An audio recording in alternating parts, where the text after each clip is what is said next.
তাড়াতাড়ি খড়ের আঁটিগুলো সরিয়ে রাখ। 300 টাকা কি সস্তা? করছিছি তো।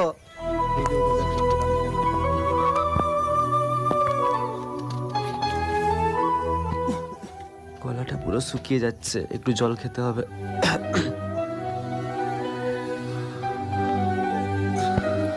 আবার ওইখানে বসে বসে সময় নষ্ট করতেছ। কাজগুলা কি তোর ঘরের লোক এসে করে দিয়ে যাবে? 300 টাকা কি তোর মুখ দেখে দেবো? আরে তাকেও একটু রেস্ট দাও, ছেলেটা সকাল থেকে কাজ করতেছে। আরে তুই জানিস নি এরা শুধু ফাঁকি মারার ধান্দা খুঁজে। তাড়াতাড়ি করে খড়ের আঁটিগুলো সব সেকান করে সরা। কাজ করতেছি।